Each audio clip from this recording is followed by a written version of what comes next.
Ladies and gentlemen, tech revolution is here, and how? Elon Musk, Tesla CEO, unveiled a new cyber cab and Robovan taxi, self-driving, fully autonomous vehicles with no steering wheel and pedals, serving not only as a passenger vehicle but also for cargo transport. They're capable of transporting up to 20 passengers. Now, Cybercab's design is futuristic, with doors that open upward like butterfly wings and a small cabin with only enough space for 2 passengers. Musk said the vehicle charges inductively to regain power wirelessly. Now, this announcement, remember, comes at a time when Tesla is grappling with several challenges in the United States. Recent recalls of the Cybertruck were prompted by federal safety regulators addressing issues with the vehicle's accelerator pedal. New orders have been delayed or cancelled, with reports from Cybertruck owners saying that their vehicles risked becoming stuck at full speed due to a faulty accelerator. The question now is whether Elon Musk's Robovan and Cybercab could influence the future of the autonomous industry, the obstacles it may encounter, and the growing role of artificial intelligence in the automotive sector. To talk more on this and help us get an understanding on the broadcast, I'm joined by Gauri Valecha. She's a brand consultant. I'm also joined by Shree Parthasarthy. He's an independent director, Forvis Mazars, and tech expert. Good evening, namaskar to both of you. Shree Parthasarthy, let me begin with you. This seems to be a revolutionary tech idea, something that, surprises us, keeps us in awe. But how do you see this in terms of its usability and its acceptance among customers? Being a person who adopts technology very fast, I would say this particular technology has to go through its phases. And I think it will definitely have its regulatory hurdles. But I think more than anything else, I think while regulatory hurdles and other things can be taken care of, I think one really needs to look at aspects related to safety. So today, if I were to look at an autonomous car, a self-driving car, what happens is the prompt of how an AI engine is basically prompted is based on the conditions and how you primarily program that particular car. So, for example, I think it's great to possibly experiment it in a very, very well-regulated environment where people are following lane traffic and those kind of things. But then when you come into very unregulated areas like India, where traffic discipline is very, very slim, I think it becomes a huge challenge. And then what you're also looking at is if you're going to have a hybrid model where you're going to have autonomous cars and cars which are going to be driven by human beings, then you're looking at human intelligence, human aggression, challenging AI, because what really happens is AI is going to basically make decisions based on how it's been programmed, how it's been structured. But human intelligence and this thing is going to be based on various other conditions and factors, right? Whether you are late to the office, they're seeing something on the road and whatever it is. That is the first point. The second point that I primarily look at is if there was AI was programmed to perform in a particular way, and it was actually looking at a pedestrian, and it did not brake because it had to save the passenger compared to the pedestrian. And in that particular case, what really happened? The AI made a decision to hit the pedestrian and essentially save its occupant, so that it was more of the safety of the occupant rather than the pedestrian. So that was one challenge. But now let's look at it in terms of another thing. If it was a self-driven car, now who is going to be held accountable for that particular accident? Previously, you would have held the driver and who would be held accountable. Now, for a self-driven car, you have certain challenges from that aspect. And now, if you move into the cyber world itself and you start thinking about hackability and all of these particular cars with the kind of electronics and technologies that they're going to have are going to be hackable. And in which particular case they could be held hostage. And there has been several such incidents where cars have been taken, control of a car has been taken by activists and those kind of things. So those kind of challenges come in. And I think all of these, and the last aspect that I would talk about, in view of what we are talking about, DPA and other things, there's a lot of information that our AI-based car is going to be capturing. How are you really going to manage this particular data from a privacy perspective? But if I look at it back to the technology aspect that I talked about, all of these are challenges that we will overcome over a period of time. And it's just an aspect of maturity and how we really balance and then sort of work in a hybrid environment where we have driverless cars and driver-driven cars. Sure. Okay. You know, Gauri Valecha, the fact is that Elon Musk claims that these autonomous cars are 10 to 20 times safer than human driven vehicles. We'll have to wait and watch whether that happens or not and how reliable these vehicles are.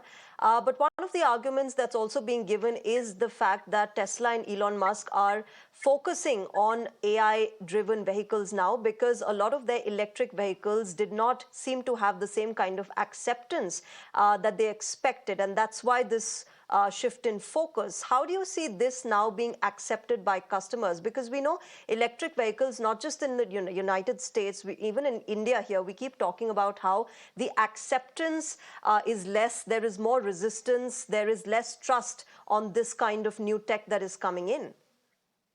Absolutely. I think it's a very tricky time for Musk out there because there have been a lot of accidents lately. There have been a lot of reports around, difficulty being, cars being repaired and everything like that.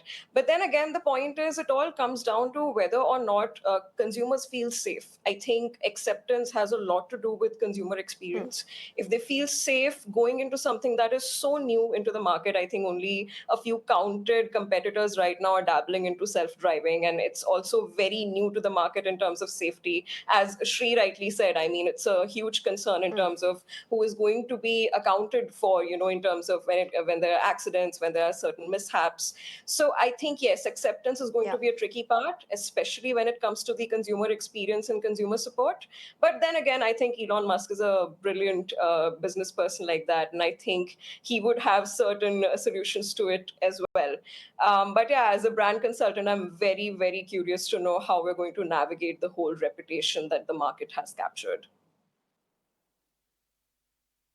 Would you, as a consumer, Gauri, accept this? Would you ever, end up buying a self-driven car, a robotic car, which is not human-driven? I know it's very convenient, very comfortable, but it has its own challenges as well. Absolutely. See, if I'll be honest with you, I am in love with cars. I love cars and I love driving. And I do not think that I'll be moving towards self driving so soon. But again, the point is, I think it is going to take a lot of time for the general accident fearing individual to go towards something that is not in their control, especially with the privacy concerns and the hacks. So, not right now. Yeah. Shree Parthasarthy, let me understand from you, since we're talking about the resistance that consumers have to new tech, the acceptance that comes in much, much later. Uh, why does this happen? I mean, anything new will have its own resistance. But why has Elon Musk not been able to convince consumers to buy more and more EVs? I think with one of the biggest challenge with EVs, whether you look at it in the US or whether you look at it in India, I think is the question of the distance that an EV car can primarily go and the battery power that is available. And I think that is becoming the challenge in most of the things. In the US and some of the more advanced countries, I think the stations and other things are very well organized where you can plan your recharge and all of those particular things, but that kind of infrastructure is not really significantly available elsewhere. That is one. Second is when you really start looking at batteries and start looking at lithium and all of those that are there, I think there is a monopoly with one country which almost has double the amount of lithium and other kind of these particular deposits where they control it Yeah. almost, and which is just north of India, right? And when you really look at it from that aspect, so I think that is going to be a bigger challenge. So I think what is really happening from a worldwide perspective eventually is to try moving as a hybrid. And even if you look at what the recent political debates that are going, I think most politicians are now talking about in terms of the presidential election, they're talking about moving back to petrol or diesel driven car and not completely eliminating them. And I think the objective there is also where they want to promote the local industry, but the local industry is not completely prepared from an EV perspective. So I think there are economic factors, there are factors related to supply of batteries and the cost of that. And the third is, I think, in terms of how they really want to manage the entire motor industry itself.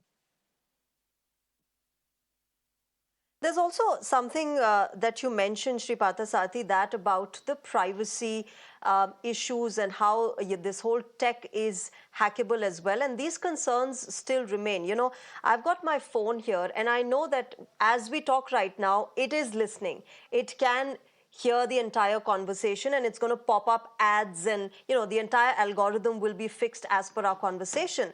If this little instrument can be this dangerous, self-driven cars, autonomous cars, they are a whole game, different game altogether. How will that work out? Because this is a gray area.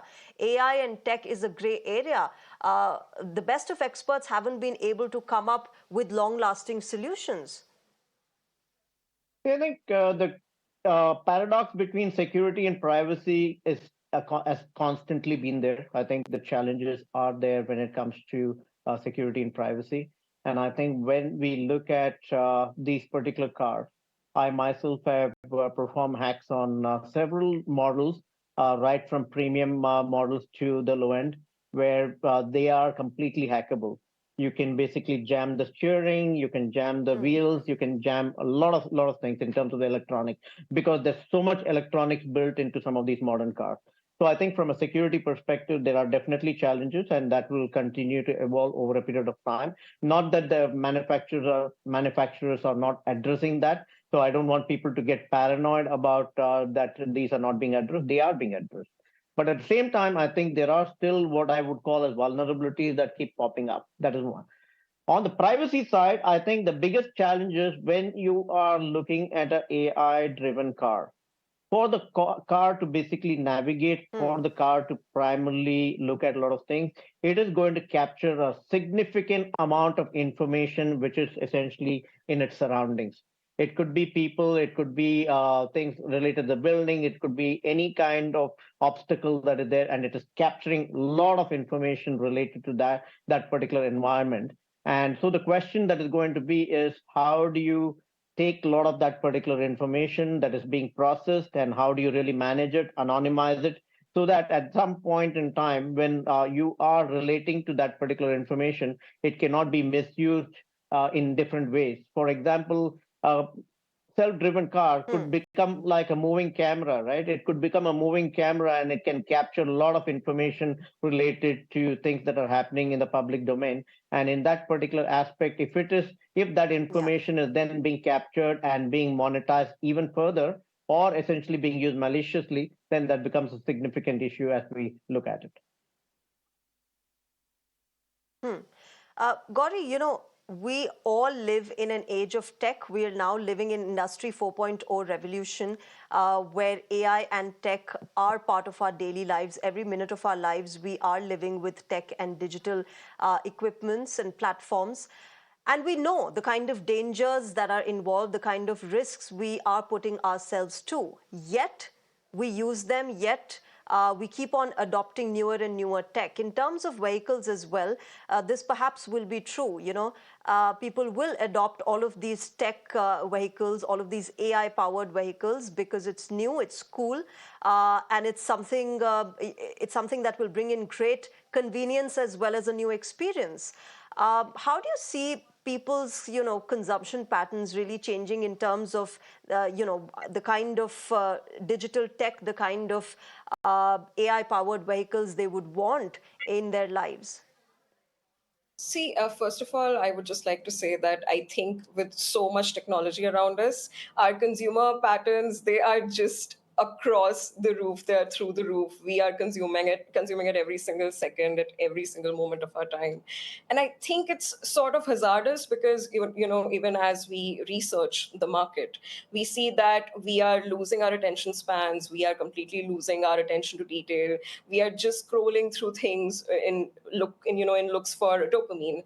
But at the same time, when it comes to adapting that same technology in automotive, I think it is also going to come down to time saving. I think it could be a great tool for us to really make good use of our time. So in many ways, it's a necessary evil. The advertising spends and the digital marketing spends are going to absolutely go through the roof. There are great opportunities for a lot of digital marketing professionals out there.